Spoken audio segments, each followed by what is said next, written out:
Fala pessoal, tudo bom? Iniciando aqui mais uma aula da mentoria para a segunda fase aí da OAB em Direito Penal. Hoje nós vamos tratar sobre a prisão e as peças de liberdade, certo? Na última aula nós tratamos sobre o curso processual também, até para vocês identificarem aí o momento processual em que seu cliente se encontra, até para fazer uma retrospectiva. Vamos lá. Houve o delito. Nós já temos uma data e um delito, o tipo penal. Feito o delito, teve a prisão, certo? Essa prisão ela foi em flagrante, foi a prisão preventiva ou foi uma prisão temporária? Isso que nós vamos aprender hoje na aula.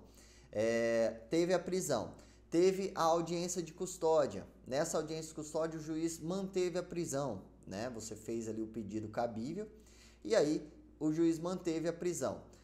Manteve a prisão. Houve o oferecimento da denúncia. Com o oferecimento da denúncia, o juiz recebe e verifica se estão previstos os requisitos ali do artigo 41 do Código de Processo Penal para o oferecimento da denúncia ou da queixa. Havendo preenchido aí os requisitos, ele faz o quê? Ele intima, cita pessoalmente o acusado para oferecer resposta à acusação no prazo aí de 10 dias. Oferecida a resposta à acusação, já vão pegando papel e caneta e anotando esse caminho processual do rito ordinário comum e regra, né? Via de regra. Feito a resposta à acusação, artigo 393, a resposta à acusação, o juiz ele recebe os seus argumentos, né? E aí recebe de fato a denúncia. Recebida a denúncia, e já analisados os requisitos da resposta à acusação, o que ele faz? Ele marca a audiência, não sendo o caso aí de absolvição sumária do seu cliente, ele marca a audiência. Marcou a audiência, o rito da audiência. Quem é ouvido primeiro? Vamos lá. Testemunhas de acusação, testemunhas de defesa, perito se houver e por último o réu. O réu ele tem o direito de estar presente aí nas oitivas das demais testemunhas, de ouvir as demais testemunhas sob pena aí de cerceamento de defesa. E isso é uma das coisas que você pode alegar caso aconteça. O réu foi impedido de participar da audiência, por exemplo, ou teve audiência sem a intimação do réu. É uma questão de cerceamento de defesa para você alegar.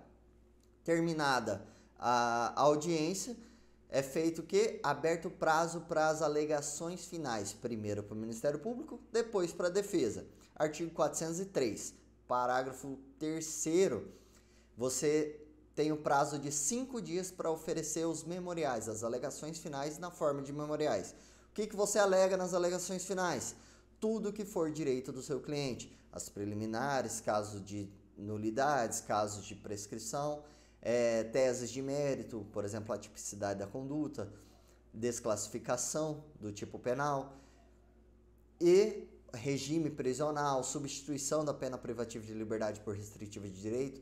Tudo você alega nas alegações finais, porque o próximo passo é o quê? A sentença. Sentença condenatória ou sentença absolutória. Abra um parênteses aqui para o rito do tribunal do júri. Nesse caso, a sentença ela é de pronúncia.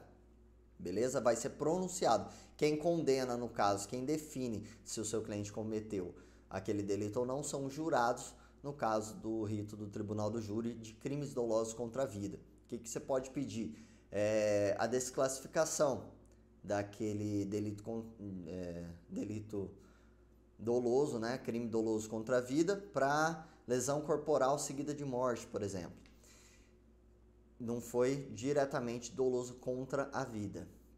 Feito isso, sendo a sentença condenatória, por exemplo, sendo a sentença condenatória, pode ficar próximo passo cabível, qual que é o recurso de apelação. De sentença condenatória, recurso de apelação. Sentença de pronúncia, recurso, o rese. Mas só para vocês terem em mente o caminho processual aí, para vocês identificarem. Hoje, especificamente, vamos tratar ali do início, daquele primeiro momento em que o advogado é contratado, em que você, aí no caso, é contratado. E isso é perguntado também, tanto nas questões quanto na peça, tá, pessoal? Então fiquem atentos, porque pode cair tanto nas questões quanto na peça, o que nós vamos tratar hoje aqui na nossa aula. Então, dando início aqui, vamos para as modalidades aí das peças de liberdade. Quais são as peças de liberdades cobradas pela OAB, tá? Aqui em direito penal. Liberdade provisória, relaxamento de prisão e revogação da prisão preventiva ou da prisão temporária. Temos também, na prática criminal, o habeas corpus e o mandado de segurança, porém não é cobrado na OAB por não ser peça privativa de advogado, mas é bom vocês saberem também. Ali, como não é peça privativa de advogado, qualquer um pode confeccionar e impetrar, aí, no caso, um habeas corpus, né? Então, em regra, na OAB é cobrado de vocês liberdade provisória, relaxamento de prisão e revogação da prisão preventiva. Nas fases pré-processuais, o que se tem? A notícia crime. O que é a notícia crime? É quando ocorre um delito e aí é comunicado à autoridade policial, ou ao Ministério Público, ou ao juiz, que ocorreu aquele delito, tá? Você é contratado para comunicar um determinado delito. Você tem também peças de requerimento para o delegado, por exemplo, requerimento aos autos que encontra-se em segredo de justiça. Você protocola pedindo requerimento juntando procuração. Isso você pode fazer para o delegado ali diretamente na delegacia. Pedido de liberdade provisória, que é o que nós vamos estudar hoje também, e revogação da prisão temporária. Peças que podem ser realizadas tanto na fase pré-processual quanto na fase processual. O relaxamento de prisão e a revogação da prisão preventiva. O que eu quero que vocês gravem com essa aula, principalmente hoje? O relaxamento de prisão vocês vão fazer ou é peça cabível quando o flagrante ele ocorrer de forma ilegal, certo? Ocorreu uma ilegalidade naquele flagrante. Peça cabível, relaxamento de prisão, certo? Revogação da prisão preventiva. Quando que você pede isso? Quando a prisão ela já é decretada, já houve a decretação da prisão preventiva e aí você pede a revogação da prisão preventiva dizendo que não estão previstos os requisitos do artigo 312 lá do Código de Processo Penal para que o seu cliente permaneça preso, certo? Sendo que a prisão ela é a última ratio, ela é a última instância aí do Estado para manter a garantia aí da ordem pública ou a garantia do processo penal. Então, aí o mapa mental aí para vocês. Houve a prisão em flagrante. Se tiver ilegalidade, relaxamento de prisão. Se não tiver ilegalidade, foi uma prisão, digamos assim, que foi correta, não teve ilegalidade nenhuma. O que você faz? Qual que é a processual cabível? Liberdade provisória, tá? Feito isso, tem o que? Audiência de custódia. Na audiência de custódia, o juiz vai verificar os requisitos ali que você alegou e vai ou manter o seu cliente preso ou vai soltar o seu cliente. E aí, tendo a decisão da decretação da prisão preventiva pelo juiz ali na audiência de custódia, você pode ainda, se houver uma ilegalidade na prisão, fazer o relaxamento de prisão ou a revogação da prisão preventiva. Entenderam? Vamos fazer de novo aqui. Teve a prisão em flagrante. Primeira coisa que você vai analisar, se teve ilegalidade ou não. Nós vamos entrar aqui em quais são essas ilegalidades. Teve ilegalidade ou não? Não teve ilegalidade. A prisão foi ok. Porém, o meu cliente ele é primário, bons antecedentes, não oferece risco algum ao processo. Então, não tem porquê ao processo ou a outra pessoa, né, ou a testemunhas, enfim. Então não tem por que manter o meu cliente preso. Ele não preenche os requisitos do artigo 312, que é o da prisão preventiva. Então não teve decisão de decretação da prisão preventiva ainda, certo? Só teve a prisão em flagrante do seu cliente. Teve a prisão em flagrante, essa prisão foi legal. O que eu vou fazer? Pedir a liberdade provisória, dizendo que não estão presentes os requisitos do artigo 312 do Código de Processo Penal. Certo? E aí o juiz vai analisar se realmente os meus fundamentos fazem sentido ou não, se o que eu trouxe ali em juízo tem fundamento ou não, e vai soltar o meu cliente, conceder a liberdade provisória mediante o cumprimento de algumas medidas cautelares, se for o caso, certo? Ou mediante fiança. Vamos ver isso hoje também. Mas não foi o caso. Estava tendo uma investigação e aí o meu cliente ele teve a prisão preventiva decretada em razão já das provas colhidas ali na investigação. Uma interceptação telefônica, por exemplo. Certo. Teve a prisão em razão de uma investigação, a prisão preventiva já decretada. Quando eu olhei essa prisão preventiva decretada, eu vi que teve ilegalidade nela. Ou seja, ilegalidade ali na investigação, ou ilegalidade até na própria condução ali, na decretação dessa prisão. E aí, o que eu vou fazer? Se teve ilegalidade, tá? Se teve ilegalidade na prisão, relaxamento da prisão, certo? Relaxamento da prisão preventiva ou da prisão temporária, caso tenha sido prisão temporária. Mas não houve ilegalidade, não tem ilegalidade, só que o meu cliente, ele é primário, bons antecedentes, não oferece risco algum ao processo. Então, para que seja colocado uma tornozeleira, para que seja dado, concedida a ele a liberdade provisória, mediante algumas medidas cautelares diversas da prisão. O que eu faço? Pedido de revogação da prisão preventiva. Por quê? Porque já teve a decretação da prisão preventiva, eu peço a revogação dessa prisão preventiva. Certo? Ficou claro isso para vocês? Esse momento processual vocês vão ter que identificar, porque isso pode cair tanto na questão quanto na peça processual. Identificando as espécies de prisão. Quais são as espécies de prisão? Prisão de pena, que é aquela prisão em que o seu cliente ele foi condenado, transitado em julgado e está cumprindo pena. Então já teve a prisão decretada em razão da pena que ele foi condenado. E a prisão cautelar, que são justamente essas prisões em flagrante, prisão temporária e prisão preventiva, certo? Isso são prisões cautelares, tá? Aí nós temos a prisão em flagrante, que ela pode ser convertida ou não em preventiva. Isso vai depender ali da configuração dos requisitos ali do artigo 312, tá? E a prisão preventiva. A prisão preventiva ela tem prazo a prisão em flagrante, os requisitos estão no artigo 302, no caso. A prisão preventiva que estão no 312, tá?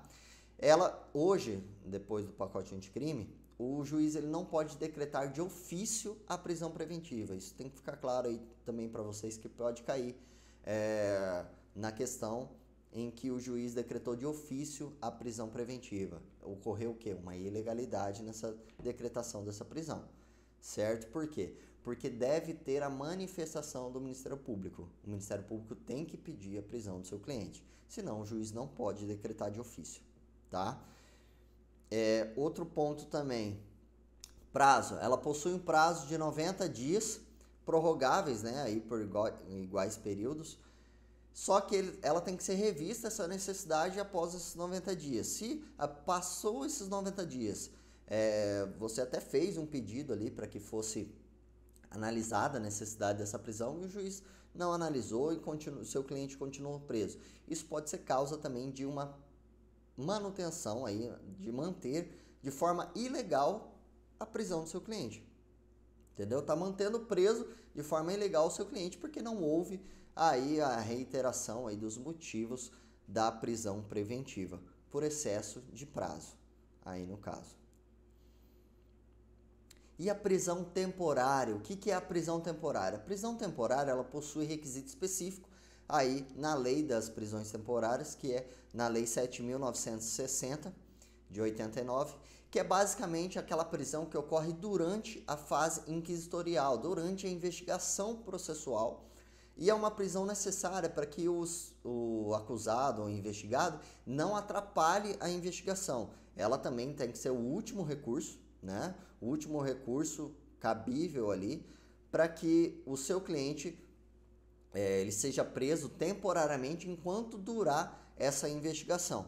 Para crimes comuns, a prisão ela tem prazo de 5 dias, essa prisão temporária, mas para crimes hediondos o prazo é de 30 dias, tá? Prorrogáveis por igual período, não ad eterno, digamos assim. É 5 mais 5 ou 30 mais 30, tá? Depois desses 30, por exemplo, crime está sendo investigado por um suposto delito de homicídio, né? Homicídio qualificado, crime hediondo. Homicídio qualificado, homicídio simples não é crime hediondo.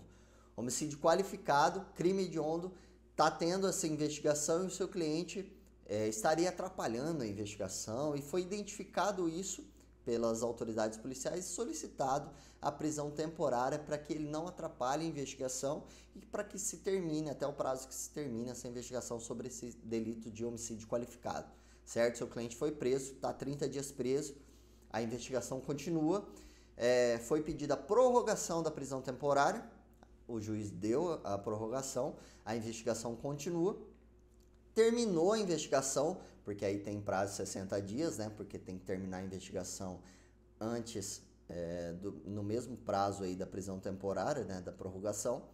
Terminou a investigação. O que ele faz? Nós concluímos a investigação, nós queremos agora a prisão preventiva desse investigado, certo? Então, pode ocorrer a prisão temporária e posteriormente a prisão preventiva, porque são requisitos diferentes. Tá? E a preventiva é no 312 lá do Código de Processo Penal. E aí, o relaxamento da prisão. Como eu adiantei para vocês, o relaxamento de prisão é nos casos em que for identificada uma ilegalidade naquela prisão. Beleza? Nós vamos adentrar aqui com relação a essas ilegalidades. A ilegalidade material, nós temos a ilegalidade material e a ilegalidade formal, né?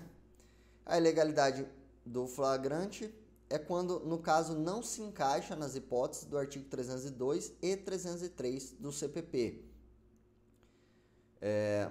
Não se encaixando, ela é considerada ilegal. Então, vamos adentrar aqui sobre essas ilegalidades. E aqui eu trago para vocês essas duas ilegalidades que podem ser cobradas na prova da OAB, tá? Isso aqui cai de forma recorrente na prova da OAB. O flagrante forjado e o flagrante preparado ou provocado. São essas duas modalidades de flagrantes ilegais, tá? Flagrante material, ilegalidade material do flagrante. Por que material? Porque ocorre antes ali da lavratura da prisão, antes da comunicação dessa prisão. É uma ilegalidade ali de imediato, de início do flagrante, tá? Então são essas duas ilegalidades que vocês devem se ater. Flagrante forjado e o flagrante preparado. O que é o flagrante forjado? É o famoso plantar a prova, que o agente vai lá e coloca uma porção de entorpecente dentro do carro, ele forjou ali um flagrante, aí prende o indivíduo falando que aquela droga era dele. Então ele forjou. Flagrante preparado ou provocado. O que é o flagrante preparado ou provocado? É quando, o próprio nome já diz, se provoca uma ação do indivíduo. O agente está ali de forma paisana, sem uniforme, sem nada, vai lá e encontra, suspeita que o Joãozinho ali ele está vendendo droga, ele vai lá e pede, ou seja, ele provoca aquele indivíduo. Fulano, você não tem aí 50 reais de droga e de entorpecente? Ah, não, tem aqui, toma aqui. Aí a hora que ele vai entregar a droga, ele é preso em flagrante. Flagrante ilegal porque foi provocado. Flagrante preparado da mesma forma. Deixou um veículo todo aberto, com a chave no contato ali, só esperando alguém entrar ou furtar com a bolsa, com um notebook em cima do banco. Só esperando, preparou a situação, esperou alguém chegar para cometer o delito. Ou seja, flagrante e ilegal também, peça processual cabível, relaxamento da prisão. Beleza? Tá vendo como que é? A gente vai trabalhando aqui, vai ficando fácil a identificação das peças? É assim mesmo. Então, Aqui, a súmula 145 do STF, não há crime quando a preparação do flagrante pela polícia torna impossível a sua consumação. Ou seja, o que se entende? Que se não houvesse aquela preparação ou aquela provocação, não teria ocorrido o delito. Agora os flagrantes legais, tá? Isso aí pode cair, é considerado legal. Flagrante esperado, o agente tá vendo que está acontecendo o delito ali, por exemplo, a boca de fumo, vendendo droga, só que ele está esperando o melhor momento para abordar ou para prender o indivíduo. Isso é permitido. E o flagrante retardado, ele se assemelha também ao flagrante esperado, só que ele retarda mais a ação, ele identifica mais a ação, ele retarda a ação de prender, no caso, por um tempo maior aí, e até justifica, fala, ó, aí ele tem que comunicar ao juiz, ó, falar, ó, não prendi lá porque eu tô esperando, aí eu tô retardando esse momento da prisão porque eu tô esperando o dono da droga chegar, que ele disse que vai chegar com um caminhão. Chegou um carro e entregou a droga, mas disse que vai chegar um caminhão. Tive essa informação. Então, nós estamos retardando esse flagrante para um momento mais oportuno aí prender todo mundo. Isso aí pode acontecer. O que não pode nesse caso? Ele ir lá e provocar, como no exemplo que eu dei, provocar a venda desse entorpecente. Mas como está acontecendo, ele pode esperar o melhor momento para prender. Isso aí é considerado legal.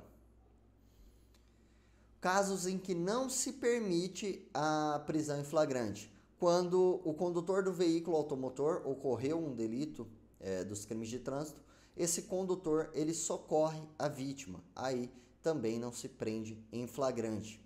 Não cabe prisão em flagrante nos crimes de menor potencial ofensivo e não cabe prisão em flagrante aí nos crimes de posse ou porte de entorpecente para uso próprio, né? Uso pessoal ali do artigo 28 da Lei de Drogas. E as pessoas que não podem ser presas em flagrante, tem ressalva aqui, eu vou explicar para vocês. Presidente da República, menores de 18 anos, representantes diplomáticos, tá? Juízes, promotores, salvo em casos inafiançáveis. Deputados e senadores, da mesma forma, salvo em casos inafiançáveis. E advogados, salvo em casos inafiançáveis, tá? O advogado aí, no caso, no exercício da sua profissão, ele não pode ser preso, salvo por crimes inafiançáveis. Voltando aqui, só nessas pessoas que não podem ser presas, só para ficar claro aqui para vocês também, o menor de 18 anos, ele não é preso, ele é apreendido, então muda a nomenclatura. Então não há prisão, e sim a apreensão e aí a comunicação desse ato infracional, né? Porque menor de 18 anos, eles, em regra, eles não praticam crimes, e sim atos infracionais. O presidente da República também, por foro também prerrogativa, ele possui foro de prerrogativa também, e os representantes diplomáticos estrangeiros que estejam formalmente a serviço aí do país no Brasil. Aí as ilegalidades formais, nós falamos das ilegalidades materiais, certo? Que são aquelas em que o flagrante é forjado ou o flagrante preparado, e as ilegalidades formais agora que nós vamos tratar do flagrante, que é aquela ilegalidade em que ocorreu após a prisão. Por exemplo, o erro na confecção do auto de prisão em flagrante, a não comunicação dessa prisão às autoridades competentes, não entrega da nota de culpa, tudo isso são ilegalidades materiais. Por exemplo, o preso, ele foi conduzido até a delegacia, deve-se informar imediatamente aos seus familiares a prisão daquele indivíduo, certo? E dado também a oportunidade aí de comunicar o seu advogado de forma imediata. Temos também, aqui no caso do tráfico de drogas, que deve haver a presença do laudo de constatação da natureza e quantidade daquela droga, ainda que seja uma constatação preliminar. É comum você ver a prisão ali pela droga, substância análoga à cocaína, substância análoga à maconha e a quantidade. Isso deve constar ali no auto de prisão em flagrante. sob pena de ilegalidade daquela prisão. Foi preso por portar entorpecente, mas aí não diz qual é e nem a quantidade que é, né, que foi apreendida. É passível aí de um relaxamento da prisão por ilegalidade formal no caso. Quais são as etapas do flagrante? Nós temos a captura, que é o momento em que o indivíduo é preso, a condução, foi preso, ele é conduzido para a delegacia, e a formalização, certo? A formalização é depois que ele é conduzido, tem a formalidade da delegacia para depois mandar para o juiz. Aqui eu trago para vocês agora essa lavratura do auto de prisão em flagrante, que ela deve ocorrer e comunicado ao juiz essa lavratura dentro do prazo de 24 horas, sob pena também da ilegalidade dessa prisão. Tá? Em regra, a atribuição é da autoridade policial ali em exercício das funções que se encontra na delegacia e no local aí em que o agente foi preso, né, em que ele foi capturado no caso. O que deve ocorrer quando o preso é apresentado na unidade policial? Aqui são os direitos do preso após essa condução, né, ao momento ali em que ele se encontra na delegacia. Deve-se comunicar a prisão e o local onde se encontra o agente imediatamente ao juiz competente e à família do preso ou à pessoa por ele indicada. Isso aqui, pessoal, cai bastante também porque ela se confunde com aquela lavratura, aquele prazo de 24 horas de comunicação, de encaminhamento, né, do auto de prisão em flagrante. Aqui nós estamos falando de comunicação à família e comunicação ao juiz ou à pessoa por ele indicada, no caso aí pelo advogado. Essa comunicação ela deve ser imediata, tá? É diferente do auto de prisão em flagrante, dessa lavratura que tem prazo aí de 24 horas para ser encaminhado. Informar os direitos do preso, tá? De que ele é assegurada aí assistência à família e ao advogado. Essa presença do advogado ela não é imprescritível, não precisa ter o advogado lá, mas se o preso falou, não, eu vou comunicar ao meu advogado já está vindo aqui na delegacia, ele tem que esperar o advogado chegar para ser ouvido no caso.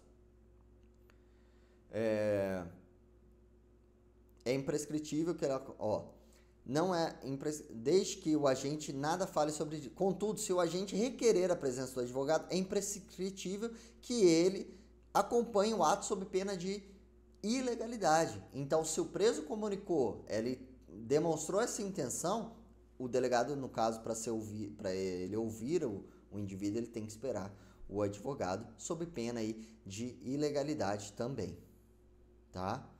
Aí, identificar ao preso os responsáveis por sua prisão e seu interrogatório. É comum que a autoridade, de modo a documentar os atos, determine a lavratura de uma certidão de direitos constitucionais.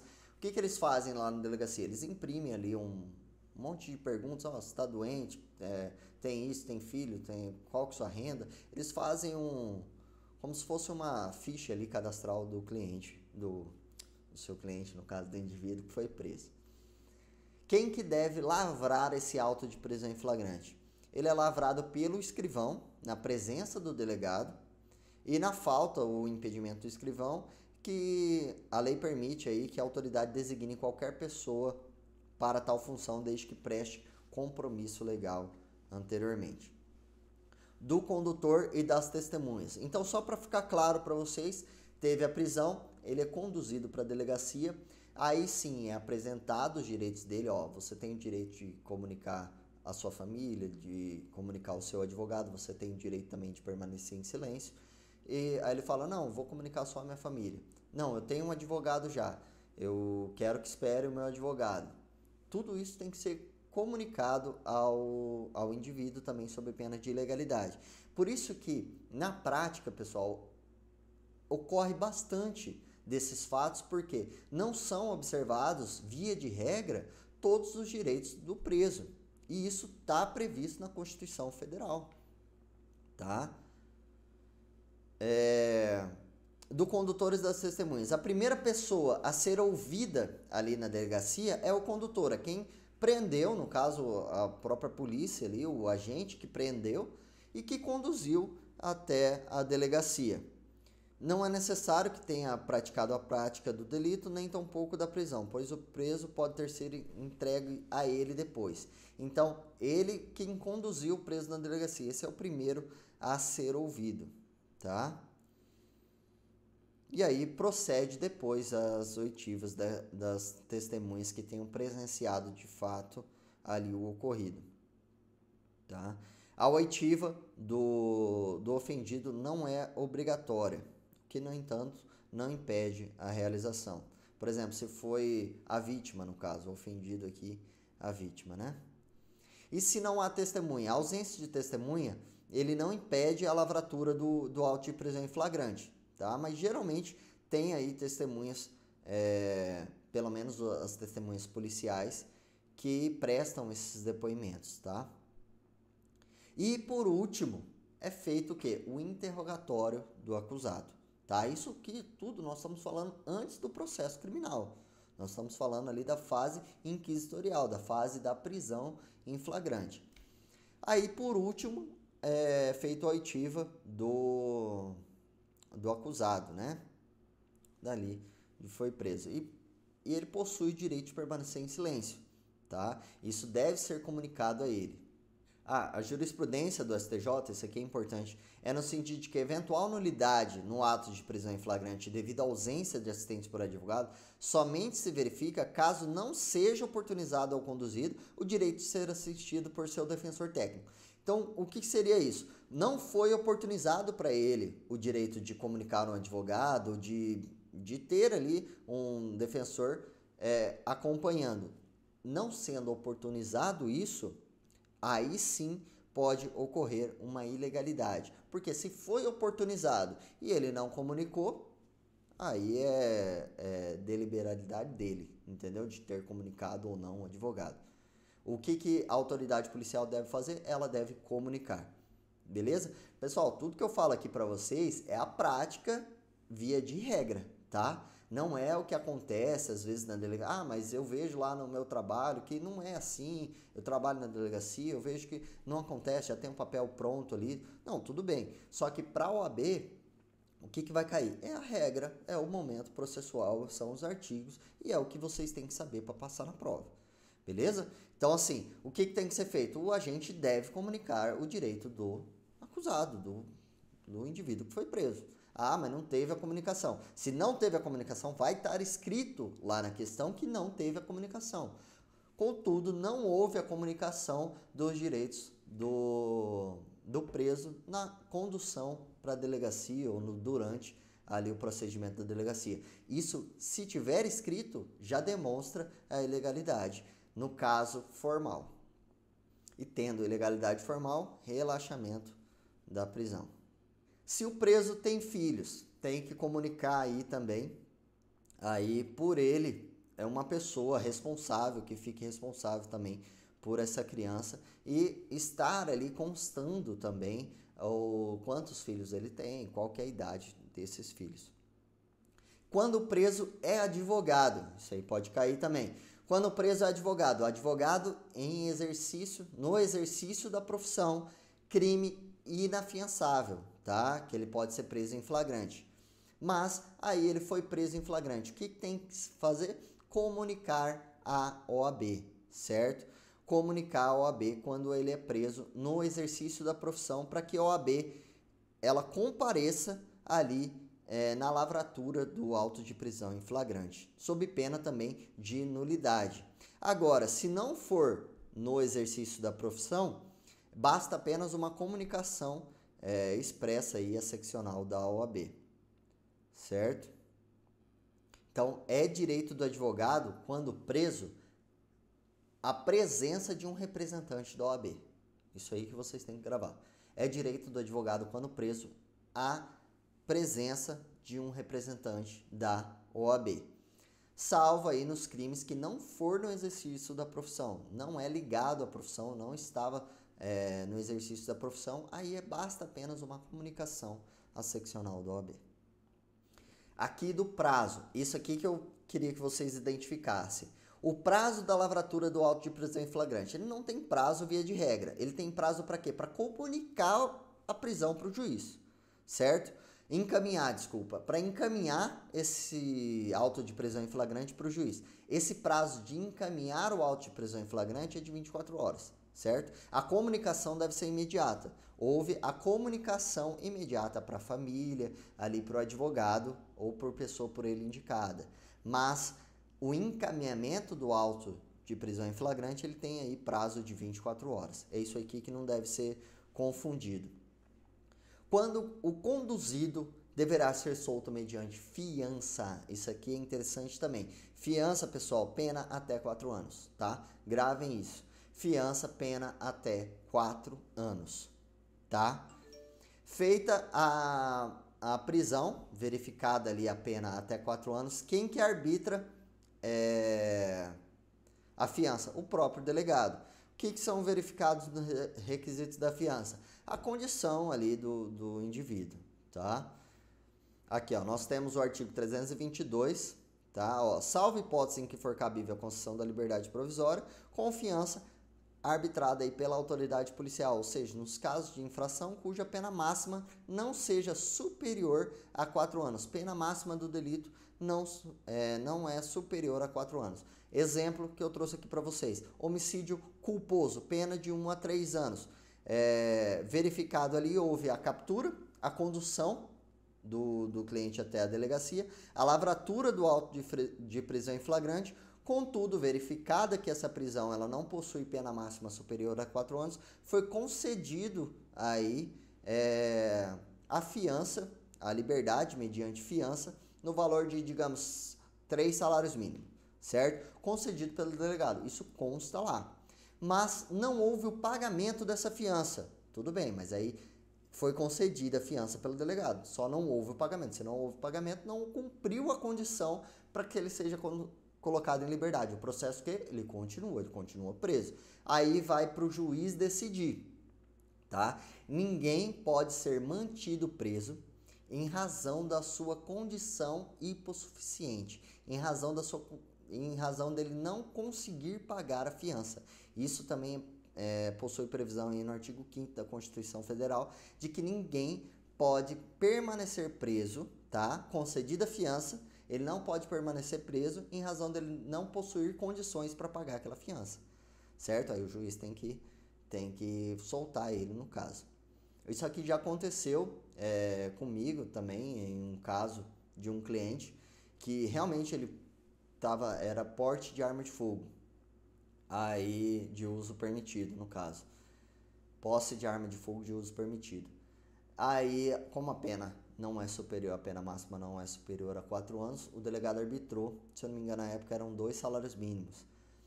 Mas o cliente ele não tinha condição, a família não tinha condição ali de pagar. Na verdade não queriam pagar para a pessoa continuar lá. Aí no outro dia eu informei para o juiz, falei, ó, ele não tem condição de pagar, inclusive se Vossa Excelência arbitrar aqui que seja um salário mínimo, quem me contratou foi o patrão dele, no caso, né? E aí ele falou que não ia pagar a fiança. Eu falei, não, mas em razão dele não possuir condição de pagar a fiança, ele deve ser colocado em liberdade, tá? Isso não pode ser requisito para manter ele preso, certo? E aí meu cliente foi colocado em liberdade provisória. Aí quem soltou, no caso, né? Quem deu a decisão foi, no caso, o juiz. Beleza? Então vamos para o próximo slide aqui. Tá vendo que esses slides aqui, pessoal, eles trazem bastante conteúdo. O que eu posso fazer com vocês? Aqueles que comunicarem ou que mandarem nos comentários aqui, eu posso encaminhar esses slides aqui em PDF. Eu tenho a apostila, né, do meu material, mas aqui eu trago um resumo, só que são muitos assuntos que a gente tem que tratar, então acabou ficando de forma mais densa esses slides aqui. Mas para aqueles que estão na mentoria, para aqueles que acompanham a minha aula, eles têm a apostila para acompanhar justamente essas apresentações aqui, essas aulas. aí do prazo para envio do auto de prisão em flagrante, como falei para vocês, prazo 24 horas após a realização aí desse flagrante. Nota de culpa, também prazo de 24 horas. Prisão em flagrante em crimes culposos. Olha isso aqui, a captura e a formalização deve ser através do auto de prisão em flagrante. Nos crimes culposos não cabe, pessoal, prisão preventiva, certo? Então, cabe prisão em flagrante, mas não cabe a prisão preventiva.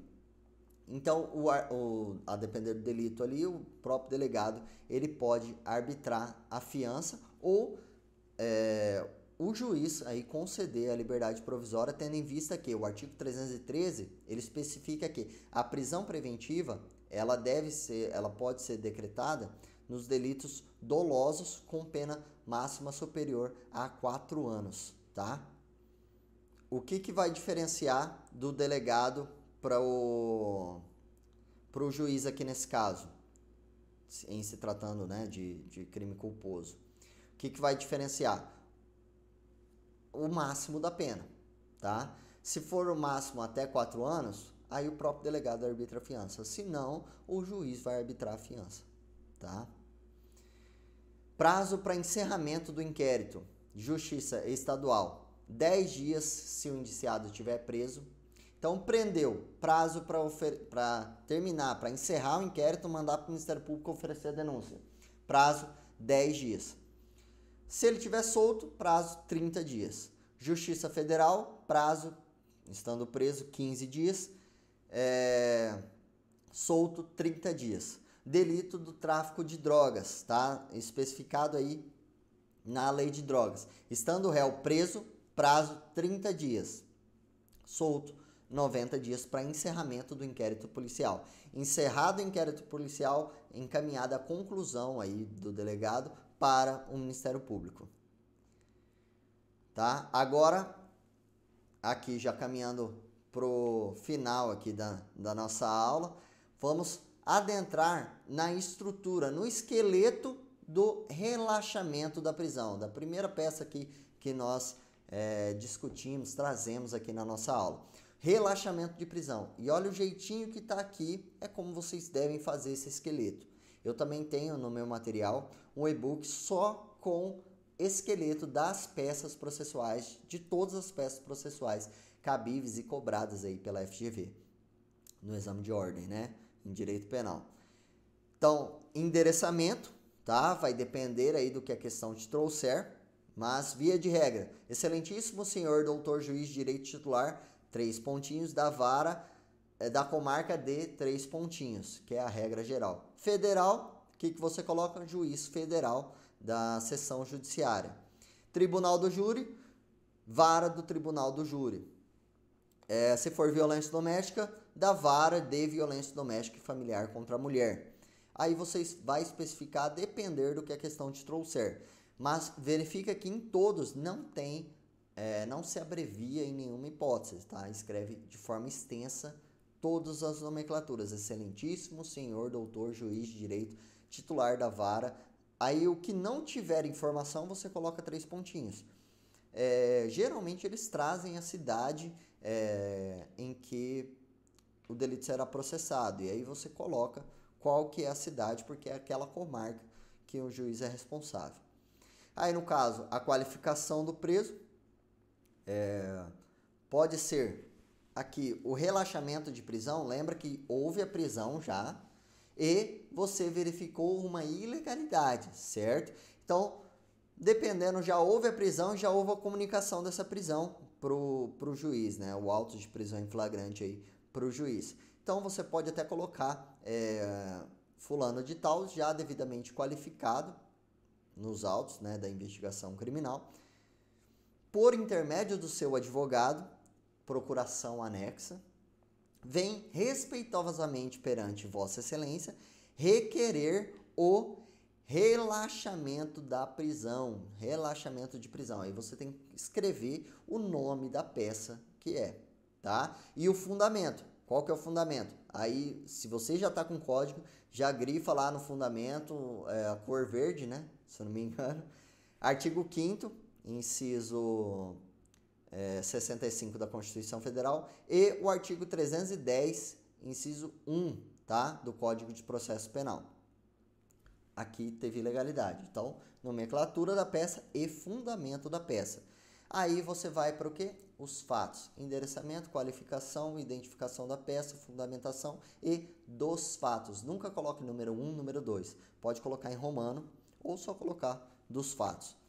Aí apresentar os fatos conforme a narrativa da questão, trazer qual foi a ilegalidade que você já identificou ali. No caso aqui eu trouxe o exemplo que ele foi preso em razão de uma suposta estar portando suposta substância entorpecente, né, de acordo com o artigo 33 da Lei de Drogas. Contudo, trata-se de um flagrante forjado, ou seja, nos próprios fatos você vê que não é muita coisa, pessoal. Nos fatos, não perca muito tempo nos fatos, traga informações essenciais ali de forma mais objetiva e coloque, por exemplo, houve o flagrante forjado porque no ato da abordagem o policial depositou no interior do veículo a referida substância entorpecente, ou seja, aquela substância não era do fulano de tal, do acusado. E aí você vai para os direitos, tá? Aí você alega, o flagrante forjado é modalidade de flagrante ilegal, não permitido, em hipótese alguma que o requerente fique preso. Conforme prova dos autos, testemunhas que acompanharam, quando da abordagem, os policiais jogaram a substância entorpecente dentro do veículo para propositalmente incriminá-lo. Ou seja, houve uma ilegalidade nessa prisão. Nesse ponto, não há que se falar em flagrante, uma vez que não se encaixa em nenhuma das hipóteses ali do artigo 302, que traz as hipóteses de flagrante, tá? Situação em que autoriza em tese aí a prisão em flagrante, que não é o caso dos autos, porque não tem esses requisitos do 312. E pronto, vai para os fundamentos para o pedido. Conforme o artigo 310, vem requerer a Vossa Excelência o relaxamento da prisão que foi posta indevidamente ao requerente em razão de uma ilegalidade cometida ali no ato da prisão, requerendo assim que seja expedido o alvará de soltura. Isso aqui eu quero que vocês tomem atenção também. Peça de liberdade, você sempre pede a expedição do alvará de soltura. Peças de liberdade, você sempre pede a expedição do alvará de soltura, certo? Então, para que seja expedido o alvará de soltura e ele seja posto imediatamente em liberdade. Nesses termos, pede deferimento, local, data, 3 pontinhos, advogado, OAB, 3 pontinhos. Pronto, acabou. Esse é o esqueleto da peça de relaxamento da prisão, certo? Ponto-chave do relaxamento de prisão, ilegalidade. Vocês não vão esquecer isso mais, pessoal. Nas próximas aulas nós vamos tratar sobre as outras peças de liberdade, quais sejam liberdade provisória e revogação da prisão preventiva ou da prisão temporária. Eu vou trazer para vocês essas hipóteses e aí nós vamos fazer ela em conjunto, o esqueleto dessas peças em conjunto, certo? Lembrando que tudo que a gente estuda aqui pode cair tanto na peça processual quanto nas questões, certo? Essas ilegalidades ou até as formalidades ali do flagrante, caso não seja respeitado, ou como é feita, pode cair também nas questões. Então, espero que vocês tenham gostado. Vamos aqui para a próxima aula. Quem gostou, comenta aqui, se inscreva, compartilhe. Quem quiser esse material dessas 3 aulas aqui também, é só pedir aqui nos comentários, eu mando para vocês também sem problema nenhum. Feito, pessoal? Um grande abraço, aguardo vocês aí. Até a próxima aula.